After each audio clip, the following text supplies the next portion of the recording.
Good morning, good evening, good afternoon, or good night, whatever time of dimension that you are in. This is your host, Chris. Welcome to Interstellar Frequency. Hey, y'all. I am back, and it's been a roller coaster, helter-skelter, beyond belief. Copyright 1967, The Beatles. 1968, Charles Manson. And some of you may have known, and some of you might have saw the latest episode that Can I Have a Moment? Which really I did need to take a moment and take care of some stuff, especially everything that happened with that. That was insane. And so here I am, back again for tonight. And I wanted to give you a little, something that has been in the making and mix that really needs to come out on the show. What I'm bringing you, if some of you have ever met Horace, that would have been in the episode Universe Selectors Incorporated. If you have not heard that one and you're just now coming into hearing this, my recommendation is go back and listen to Universe Selectors Incorporated. You don't really have to listen to that, although if you don't, there is a distinct possibility I will cry. Nevertheless, Horace is perfectly alive in the first episode of this epic series, and you can get to know him well enough from that to understand the rest. Because that's where you meet Horace for the first time on the show. Kind of gives you a little bit of, the world of Horace and stuff. And so tonight, what I'm bringing you is about 7 episodes. Dude, seriously, it's 6 episodes. I know it seems like 7, but I was pretty stoned when I put it all together, and I don't count so well in that condition. My apologies. That are going to be stacked back to back to back behind this one. And it's called Horace's Afterlife. And when we were working on this, that would have been right around December-ish time, at the beginning of 2023, end of 2023, beginning of 2024, when we were working on Horace's Afterlife. And yeah, I didn't put it out on my show then because I was doing other stuff with the show and doing things here and there, and you know how it goes. So I want to bring that to you and kind of give you a little bit of this other side of creative art, which is basically a storytelling, and it's nice. I like it a lot. As this is another, I guess science fiction story, or if it be called that, or just a short story. I'm not quite sure what you'd call it, but... Note from the author. I'm no more interested in genre than I am in gender. Call it whatever works for you. It's a story nonetheless. That being said, this episode actually takes place during the Christmas time. Christmas, copyright roughly 35 BC, give or take a few years. So, as this episode unfolds, you're going to be, yes, okay, we're in April right now. And which is really a significant thing, thing to think about, kind of. It's significant, but, it could also be neither here nor there, because it is a birth that takes place, and if you think of it in that essence, it's like, wow, also a second birth taking place in April of, rising. So yeah, it's kind of like, wow, it just dawned on me thinking about that just now. That's kind of cool. So I'll give you the episode. It's a nice long one, and then maybe come back with a little bit of commentary behind it. And we'll go from there. And then it will be the 7 episodes behind this. This is the first episode. As there are only 6 in total, there will be 5 following it. Back to back. It has been one hell of a mission, and I appreciate you all and the birthday wishes and everything like that. It got really busy around the birthday time. It got busy going across country and driving, and yeah, so it's like I haven't been able to be at the studio or one of the studios to do something, and so I'm able to do something now, and it's like, thank you. So I hope you guys enjoy this, because I know I do. All right, here we go.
Christ.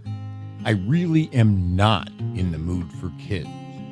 I'm 66 years old and I don't deal with diapers that aren't my own. I'm almost completely nose blind from smoking so much, and even I could smell the shit coming from this kid's pants. I looked disgusted as Jackson jumped in my lap. I turned to Annie. Seriously? You wanted to read to him, didn't you? That was your big issue for like forever. You wanted to read Dr. Seuss to my kids. I did that already. Green eggs and ham, the Sneetches, even that psychotic cat in the creepy hat. What else do you want? Mama says you make up the best stories, Uncle Horace. Jackson hugged me, quite nearly strangling me. Annie pulled his little hands from around my neck. Jackie, that's not how we give hugs, remember? We have to let Uncle Horace breathe. How come Uncle Horace is so stinky? Well, it's not because I didn't change my diapers, kid, I'll tell you that. Annie, are you going to... Jackie, let's go change your diapers while Uncle Horace gets ready to tell you the story of the Christmas squirrels. What the fuck are Christmas squirrels? That's what you need to work out in the next couple of minutes. And don't talk that way in front of Jackie, please. I'll be hearing that word every 3 minutes for the rest of the week. And Axel gets really cranky about Jackson swearing more than he does. She took the little monster off my lap and instinctively handed me my bong from the desk. Good luck, Horace. And they were gone. I lit up. What else would you expect? What, I asked myself, do squirrels have to do with Christmas? Well, let's see. Trees, right? Squirrels like trees, and Annie always has a Christmas tree. Actually, don't tell her, but I kind of like that part. There's nothing more fun than watching kids get all excited about the presents under the tree. I was one of them sometime in the last millennium. I used to love to get Batman and Star Trek toys. I have no idea what they're playing with today, but it's probably not as cool as the toys I had. I used to have to make up stories for mine. I wrote more Star Trek stories as a kid than Gene Roddenberry did in his entire career. I only had Kirk, Spock, and a Klingon, so those were most of the characters. Sometimes Johnny West and Captain Maddox would come in, but they were twice the size of the Star Trek dolls. I wrote my own version of Spectre of the Gun long before Lee Cronin, who was secretly Gene L. Kuhn, ever did. But I didn't have the OK Corral. I had giant cowboys from Romulus. They still had some pretty cool shootouts from behind Mom's laundry basket and a big cardboard box I made into Johnny West's cabin in the woods, though, even if it was bullets versus faces. If I could make up those stories... Mr. Stinky Pants is all cleaned up now, Uncle Horace. Put the bong away, please. I set the bong up on the desk, grabbed my cigarettes, and went to the easy chair. Annie gave me a glare that would have brought ice to an erupting volcano. I tossed the cigarettes back to the desk. She smiled condescendingly. She set Jackson on my lap. So, you need a story, sir? Uh-huh, with Christmas squirrels and a rainbow and maybe a wicked witch and Godzilla. I looked over at Annie. Does he smoke up more than I do? He's got an imagination. The question is, do you? I narrowed my eyes, used my middle finger to rub my nose, and cleared my throat. Okay. Once upon a time... A fairy tale? No. Fairy tales are dumb. No fairy tales unless they're like the ones in the book Daddy reads when Mommy is working.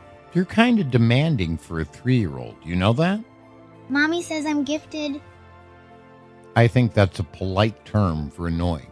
Anyway, okay. Not once upon a time, but in fact, a week from Friday night. The squirrels snuck down from the Brown family Christmas tree. How did they get there? They were living there when your dad cut the tree down. He just didn't notice because, you know, he was busy with the axe and all that. So when he put it up and you and your mom and dad decorated it, they kept hiding in the branches where you guys wouldn't see them. They're fast, those squirrels. So anyway, on Christmas Eve, the squirrels became magically enchanted by the Wicked Witch of the North by Northwest.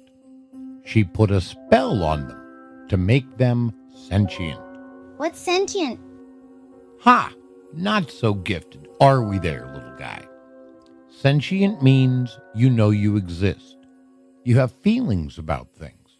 I have feelings about things. I know. You're sentient. So am I. There's even a case to be made that your mother approaches sentience. From time to time. Annie smirked and rubbed her nose with her middle finger. Why did the Wicked Witch put a spell on the squirrels? It's what wicked witches do. Usually, they hang out in groups of 3 and spend a lot of time figuring out when they're going to hang out again and whose life they're going to screw up next. But Eva, the witch of the North by Northwest, was lost. Probably because North by Northwest is a cartographical impossibility, and she couldn't find anyone but a bunch of squirrels to mess with, so she picked them. She figured if her spell worked out, it would make the witch news, and her sisters might find her and take her somewhere that wouldn't be so isolated. Well, why didn't she put a spell on the humans in the house? She was just starting out, and she wasn't powerful enough for that. Kind of like this angel named Clarence, who hadn't earned his wings yet. Merry Christmas, Bedford Falls. Your mommy showed you that movie? It was Daddy. Mommy doesn't like movies if there isn't a whole lot of colors. It's how come we need a rainbow for Mommy. This has to be a color story. I see. Okay. So anyway, Larry the squirrel was the first one who came out of the tree. You know what his problem was? He was suddenly sentient. And the first thing sentient beings do is try to figure out what their purpose in life is. And the only purpose that occurred to him was that he was hungry. So he decided he ought to eat something. He started to run around the living room looking for nuts because, you know, squirrels love peanuts. There's some peanuts in my womb under the bed. Did he find those? No, those peanuts were found by Esmeralda Squirrel. She was more courageous. She didn't just look around the living room. She had a really good sense of smell, and she caught their scent right away. She called to her other squirrel friends, Sally Squirrel and Rocky Raccoon, who was also hiding in the tree because he thought he was just a big squirrel. Esmeralda said, Hey, now that we're awake and we're smart enough to talk, we really ought to work together to get enough food to feed us for a while, don't you think? Larry was busy scratching at the wrapping paper on the box of peanut brittle that your grandma sent to your mom, and he turned around to look at Rocky and Esmeralda and Sally. There's definitely peanuts in here. We just need to get in the box. Rocky said, You know, man, there's probably more important stuff than peanuts. I mean, you know, I was checking out this new thinking thing we're all doing all of a sudden, and then, like, all these wild thoughts started smashing into me like snowflakes in a really bad blizzard. And this one I had was that it's like, you know, this Christmas thing. And it's probably supposed to mean something. I'm not sure what or anything, but those are some of the thoughts I'm having. Oh, that, and I really need to pee. Oh yes, Chrissy Mass certainly does mean something. It's about loving the ones you're with. It's about everybody being all happy that everyone else they love is still alive and they get to be together and just, you know, be? Instead of, you know, not to be. If they can just be with the ones they love, that's best, but if not, they can love the ones they're with and that works, too. You know. But aren't you like way hungry right now? No, not really. I raided the garbage can before I climbed into this tree last week, and I've been sneaking into the pantry eating Pop-Tarts every night since we got here. It certainly wasn't Uncle Horace who stole the Pop-Tarts when his blood sugar was getting too low. Nope, it was definitely me. Definitely. But what about Godzilla? Right. See, Godzilla was wrapped in the package right under the peanut brittle. And when Larry knocked it off of the Godzilla package, the witch of the North by Northwest made him sentient too. Cackle, cackle, cackle. Now all you annoying critters can deal with a horrible monster. And she waved her magic wand, and Godzilla exploded out of the package, looking big and green and scary. Esmeralda screamed, assuming Godzilla was as hungry as she was. Larry jumped back so Godzilla didn't smash into him. Whoa, dude, that's like, wow. Sally ran toward the big green monster, who was a full 12 inches tall. Godzilla said, Roar! Everyone stopped and stared. Roar. Roar, roar, roar. No one reacted. Well, that's pretty much all I've got. I'm just supposed to be running around, saying roar, and stomping on things. Is there anything here to stomp? Well, if you could stomp this package, we could probably get the peanut brittle, and that would be great. Godzilla stomped on the package, and the peanut brittle spilled all over the floor.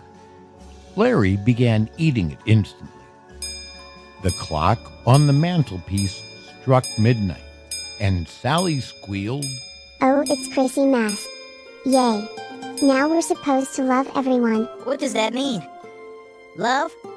It means you want them to be happy and safe, and mostly not eat them. There are usually hugs involved. She went and hugged Larry, who handed her a piece of peanut brittle and hugged her back. Seems to me that we should, go back to being regular animals at some point. Don't you think? 'Cause the problem with having all these thoughts and feelings is they kind of interfere, with, sort of being who we're supposed to be, Love is tougher when you spend too much time thinking about it. Should we love monsters too? I don't know. I'd rather not think about it. Rocky went and hugged Godzilla. Roar! Roar? Love you, man. Godzilla hugged him. Love you too, dude. By now, Jackson's eyes were closing, and he was starting to nod off on my lap. And that's when the Wicked Witch of the West came and found the Wicked Witch of the North by Northwest.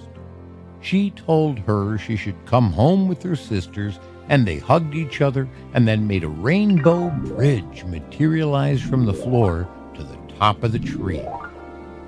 And the animals did what animals do. They crossed the rainbow bridge with all its pretty colors for your mom, and then Jackson fell asleep and dreamt of sweet squirrels becoming friends with a monster. Good night, kid. Your Uncle Horace loves you.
Oh, the lilac snow, drifting down so soft and slow, outside my window, I watch it go. Oh, the lilac snow. And though the world may seem so still, it's coming in a distant chill, with the memories of winters past, of the ones I wish would have lasted. Oh, the lilac snow tells secrets of long ago, of carols sung, of gifts sweet known. Oh, the lilac snow whispers softly on the wind as memories come flowing in.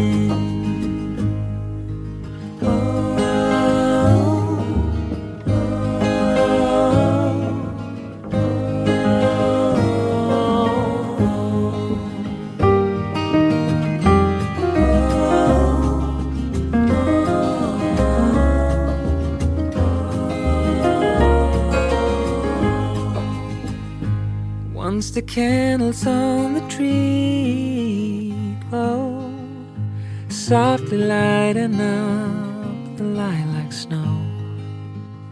Then the quiet of the winter night was filled with wonder and pure delight. Oh, the lilac snow tells secrets of long ago, of carols sung, of gifts we've known. Oh, the lilac snow whispers softly on the wind as memories come flowing in, as the lilac snow falls alone.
This is Interstellar Frequency.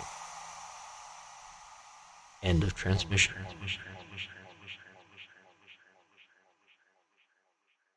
Studio.